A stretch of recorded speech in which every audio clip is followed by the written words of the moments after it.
عیسیٰ اور مریم علیہ السلام کو، حضرت عیسیٰ علیہ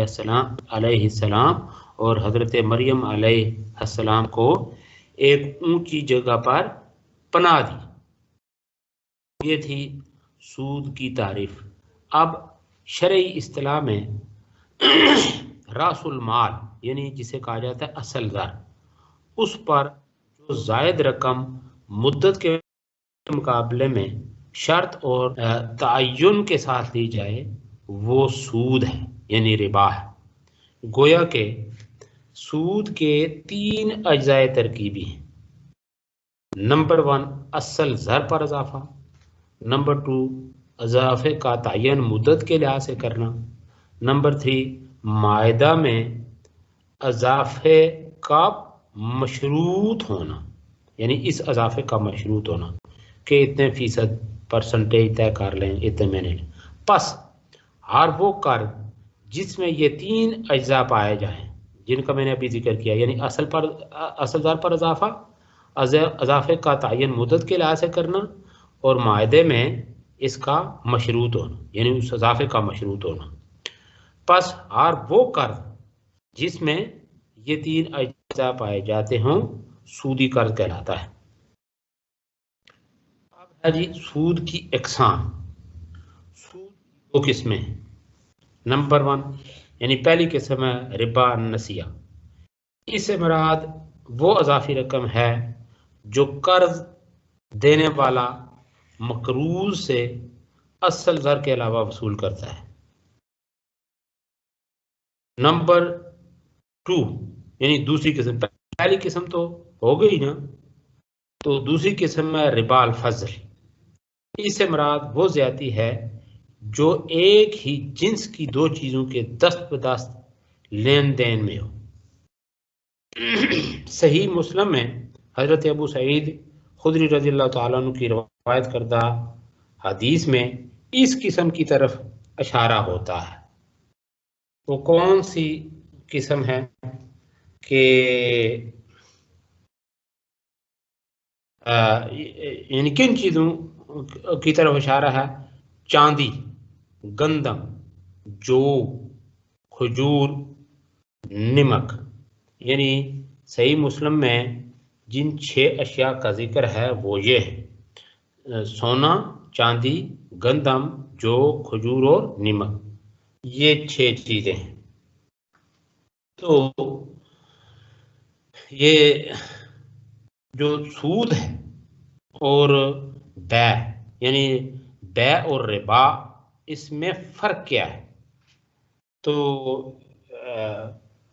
بیع اور ربا میں فرق یہ ہے کہ تاجر اپنی محنت پر منافع لیتا ہے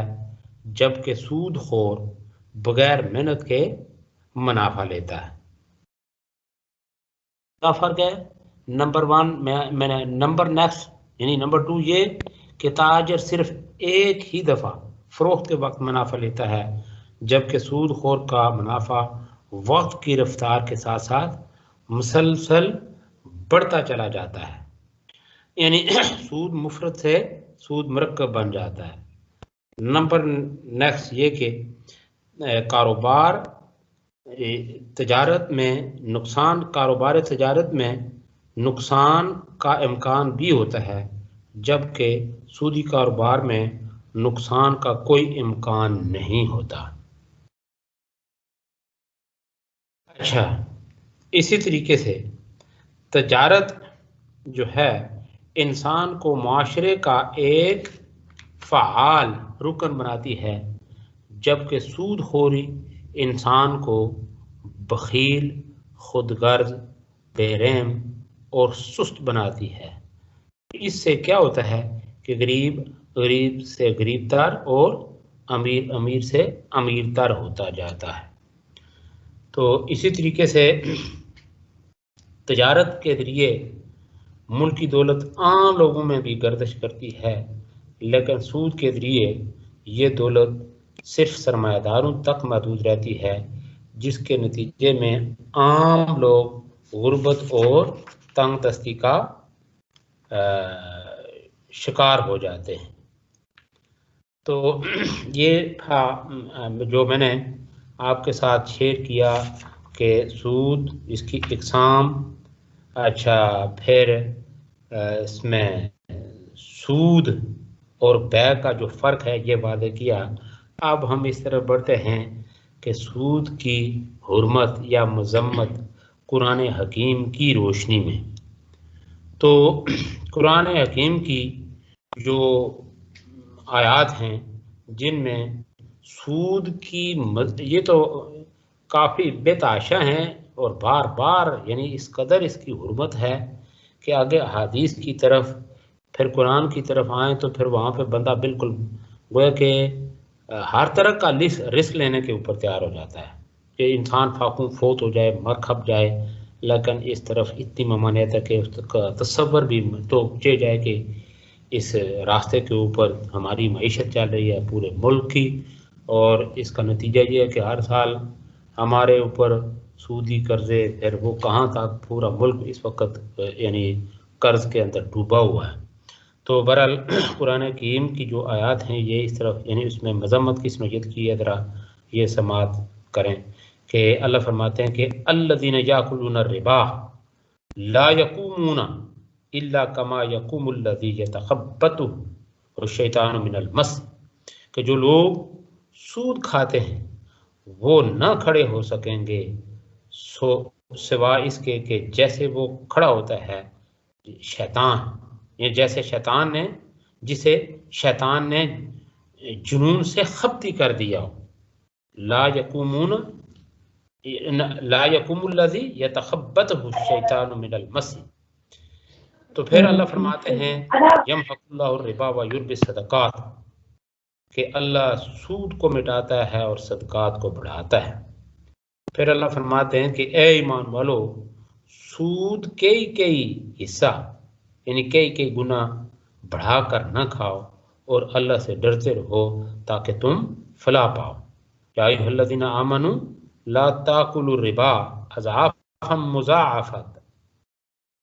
واتقوا اللہ لعلکم تفلحون۔ پھر اللہ فرماتے ہیں وما اوتیتم من الربا، ٹھیک ہے نا، کہ وہ چیز اللہ فرماتے ہیں اور جو چیز تم اس غرض سے دو گے کہ لوگوں کے مال میں پہنچ کر زیادہ ہو جائے، یعنی وما اوتیتم من یعنی جو چیز تم لوگوں کو اس غرض سے دو کہ لوگوں کے مال میں پہنچ کر زیادہ ہو جائے تو وہ اللہ کے نزدیک نہیں بڑھتی، اور تم جو صدقہ دو گے جس سے اللہ کی رضا طلب کرتے ہوگے تو ایسے ہی لوگ عنقریب بڑھاتے رہیں۔ پھر اللہ فرماتے ہیں کہ اے ایمان والو، بڑی یہ یعنی اس اعتبار سے کہ ڈرانے والی اور پھر واقع حقیقت بھی یہی ہے کہ جو لوگ باز نہیں آتے تو کتنی بڑی تنبیہ ہے اللہ کی طرف سے کہ اے ایمان والو یا ایھا الذین آمنوا اتقوا اللہ وذروا ما بقی من الربا، کہ اے ایمان والو اللہ سے ڈرو اور جو کچھ سود کا بقایا ہے اسے چھوڑ دو اگر تم ایمان والے ہو۔ یعنی دیکھیں نا اگلا کیا ہے اسلوب قرآن میں، اگر تم ایمان والے ہو، یعنی اگر بے ایمان ہے، ایمان ہے نہیں تو پھر تو ظاہر ہے جو چاہو کرو، ہے نا۔ حدیث پاک بھی اللہ کے نبی نے فرمایا اذا لم تستحی فاصنع ما شئت، کہ جب تجھ سے حیا چلی جائے تو جو چاہے کرو۔ اس کی میں نے ڈیٹیل بھی آپ کے سامنے رکھی ہے، جب یہ حیا والی بات اٹھ جاتی ہے تو پھر اس کے بعد پھر آپ دیکھیں لوگ کیا کچھ کر گزرتے ہیں۔ تو یہ تنبیہ ہے، یعنی تنبیہانہ اسلوب ہے قرآن مجید کا یہاں پہ، اگر تم ایمان والے ہو تو، لیکن تم نے ایسا نہ کیا تو خبردار ہو جاؤ، فَإِن لَمْ تَفْعَلُوا فَأْذَنُوا بِحَرْبٍ مِّنَ اللَّهِ وَرَسُولِهِ، کہ خبردار ہو جاؤ جنگ کے لیے اللہ اور اس کے رسول کی طرف سے، اور اگر تم توبہ کر لو گے تو تمہارے اصل اموال تمہارے ہی ہیں، نہ تم پر ظلم، یعنی نہ تم کسی پر ظلم کرو گے اور نہ تم پر کسی کا ظلم ہوگا۔ تو گویا کہ یہ ایک طرح کا ظلم ہے کہ آپ کسی جو ہے نا ضرورت مند یا کسی مجبور سے اس کی مجبوری کا ناجائز فائدہ اٹھا لیں۔ تو یہ بہرحال یہ اس کے اوپر یعنی حرمت سود کے حوالے سے، پھر اس کی جو معاشی قباحتیں ہیں، معیشت کے اندر اس کی جو فسادی کیفیات ہیں، اس حوالے سے چلو اور بہت ساری چیز ہے، مواد میٹیریل بھی ہے، تفاسیر ہیں، احادیث ہیں۔ اچھا اس کے علاوہ مکمل میں نے آپ کو بتایا ایک سود کے اوپر پورا مولا مودودی کا وہ ایک ہے، اس کا ٹائٹل ہی سود رکھا ہوا جو ان کی بک ہے۔ تو اس حوالے سے ہماری ڈپارٹمنٹ کی بھی اسٹرگل ہے۔ میں نے خود ایک بچی کو سود کے حوالے سے کہ اسلام کے معاشی نظام ہے، یعنی مفسدات معیشت میں سود کا کردار، یہ اس کا ٹائٹل ہے، ایم اے لیول پہ اس نے کام کیا ہے۔ تو اس کے مقابلے میں زکوٰۃ کے اوپر بھی ایک تھیسز ہے، بلکہ زکوٰۃ کے اوپر تو بے تحاشا مختلف زاویوں سے یہ کام کیا ہوا ہمارے ڈپارٹمنٹ میں۔ وہ جب کبھی یہ موقع ملے آپ کو تو لائبریری میں جائیں، ان کو بھی دیکھیں یہ دو تھیسز۔ احادیث کی طرف آتے ہیں، سود کی حرمت احادیث مبارکہ کی روشنی میں۔ تو کتب احادیث میں متعدد ایسی روایات ملتی ہیں جن میں نبی پاک صلی اللہ علیہ وسلم نے سود کی حرمت بیان فرمائی ہے۔ تو اس حوالے سے یہ مشکات المصابیح میں حضرت جابر بن عبداللہ رضی اللہ تعالیٰ سے روایت ہے کہ رسول اللہ صلی اللہ علیہ وسلم نے فرمایا کہ سود کھانے والے، کھلانے والے، اس کے لکھنے والے اور اس کے گواہوں پر اللہ کے نبی نے لعنت فرمائی ہے، اور فرمایا گناہ میں یہ سب برابر ہیں۔ یعنی کون کون سے؟ کھانے والے، کھلانے والے، لکھنے والے اور گواہ، ان پر اللہ کے نبی نے استغفر اللہ لعنت فرمائی، اور فرمایا کہ یہ اس گناہ میں یعنی سود سب کے سب جو ہے نا برابر ہے، اس میں کوئی ہے کہ کس کو زیادہ کس کو، اس لیے کہ سب میں انواع ہے جو بھی جس طرح۔ تو اس حوالے سے بعد پھر دیکھیں نا، علماء نے یہ کچھ بینکنگ کا جو سسٹم ہے اس کے اندر بھی، اور اس حوالے سے کافی ہمارے پاس وہ فقہی مباحث مولانا تقی عثمانی یا ہماری لائبریری بھری پڑی ہے جی، اس میں جائیں دیکھیں میں کیا کیا ریفرنس میں، پھر اس حوالے سے کوئی کنفیوژن والی بات تو اس میں ہے ہی نہیں۔ تو اسی طریقے سے ایک اور حدیث مبارکہ جو حضرت ابو ہریرہ رضی اللہ تعالیٰ عنہ روایت کی گئی ہے کہ نبی پاک صلی اللہ علیہ وسلم نے فرمایا کہ الربا 70 جزءا ایسرها ينكح الرجل امی، استغفر اللہ، کہ سود کے 70 اجزاء ہیں، سود کے 70 جز ہیں، سب سے کم درجے کے جز کا گناہ اس قدر ہے جیسے آدمی اپنی ماں سے بدکاری کرے۔ حضرت ابو ہریرہ رضی اللہ تعالیٰ عنہ ہی سے روایت ہے کہ رسول اللہ صلی اللہ علیہ وسلم نے فرمایا لوگوں پر ایک ایسا زمانہ آئے گا کہ ہر شخص سود کھانے والا ہوگا، اگر سود نہ کھائے گا تو اس کا غبار اس کو ضرور پہنچے گا۔ اسی طرح حضرت عبداللہ بن حنظلہ رضی اللہ تعالیٰ سے روایت ہے کہ رسول اللہ صلی اللہ علیہ وسلم نے فرمایا کہ سود کا 1 درہم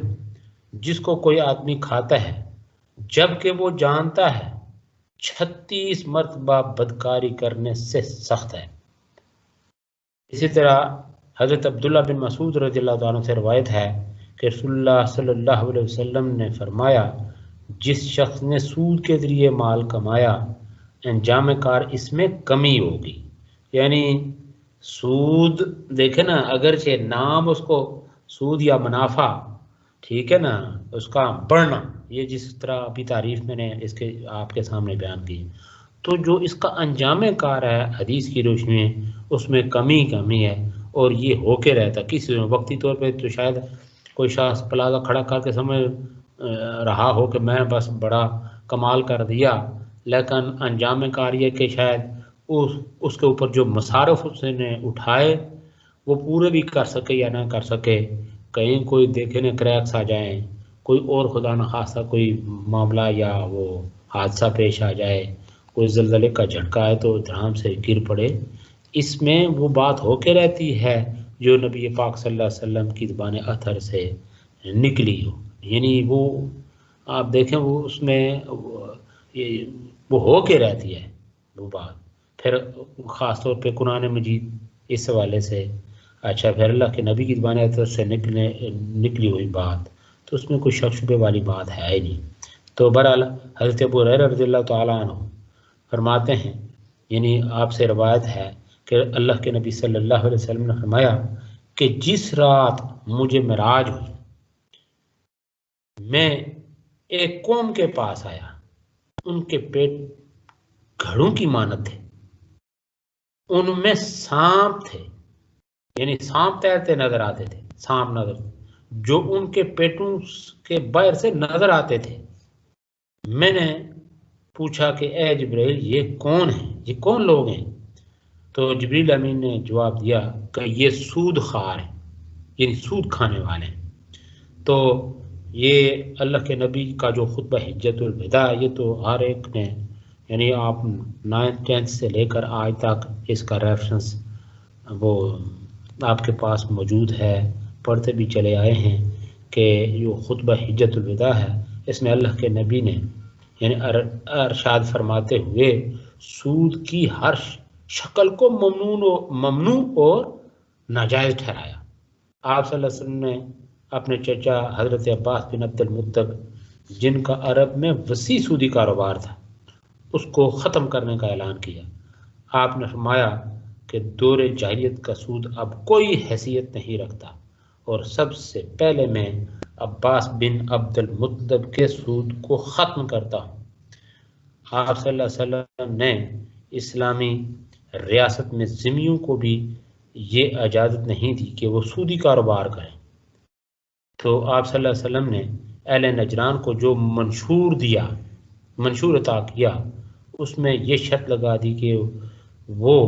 نہ سود کھائیں گے اور نہ سودی کاروبار کریں گے، ٹھیک ہے؟ تو اگر ایسا کریں گے تو ان کے اور ہمارے درمیان، یعنی آپ کے اور ہمارے درمیان جو معاہدہ ہے وہ ختم تصور ہوگا۔ تو اسی طرح فقہا نے بھی یعنی اس حوالے سے بڑی سخت جو ہے نا موقف اپنایا ہے۔ تو یہ حضرت حسن بصری رضی اللہ تعالیٰ عنہ ان کی رائے ہے کہ سود خور جو ہے اس کو اس وقت تک قید میں رکھا جائے جب تک کہ وہ سود خوری سے توبہ نہ کرے، ٹھیک ہے نا؟ تو بہرحال ہم آگے جو اس کے مفسدات ہیں، سود کے مفسدات، وہ تو اتنا پھر ایک آگے ہمارا یہ ٹاپک پھر ریپیٹ ہوگا، وہاں پہ میں گنواؤں گا صرف اس کے جو مفسدات ہیں موٹے موٹے، وہ صرف وہ آپ وہ سماعت کر لیں کہ یہ سود جو ہے اس سے اخلاق حسنہ جو ہے اس کا خاتمہ ہو جاتا ہے، باہمی ہمدردی،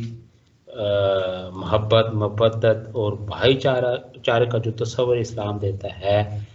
اس کے اندر یعنی دراڑیں پڑتی ہیں، اس کا فقدان ہوتا ہے۔ پھر مفت خوری، سستی اور قائلی کی جو ہے نا، مفت خوری کی عادت کے ساتھ ساتھ سستی اور قائلی کی طرف انسان چلا جاتا ہے۔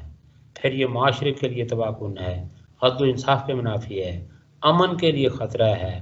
پھر بین الاقوامی لحاظ سے، اور یہ عصر حاضر میں دیکھیں نا، یہ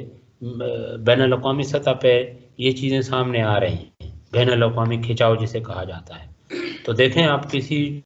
مرحلے آپ دیکھیں بڑے بڑے جو ہے نا سرمایہ دار، خاص طور پہ امریکہ، اور جہاں دیکھیں نا اس کی امریکہ کی جو پالیسیاں ہیں خاص طور پہ معاشی نقطہ نظر، وہاں کس قدر لوگوں کو جو ہے نا اس وجہ سے یعنی امریکہ کی یا بڑے بڑے جو ممالک ہیں یعنی ترقی یافتہ ممالک، ان کی جو معاشی پالیسیاں ہیں اس حوالے سے ترقی پذیر جو ممالک ہیں جس طرح کے ہم لوگ ہیں، ہمارا ملک ہے، تو کس طرح دیکھیں نا یہ ان کی وہ اس طرح معاشی ظلم کا شکار ہیں۔ تو بہرحال یہ باقی چیزیں ہم پراپرلی وہاں اپنے مکمل پر ہی ان کو میں آگے بڑھاؤں گا۔ آگے ہم بڑھتے ہیں، اگلا جو ہمارا ہے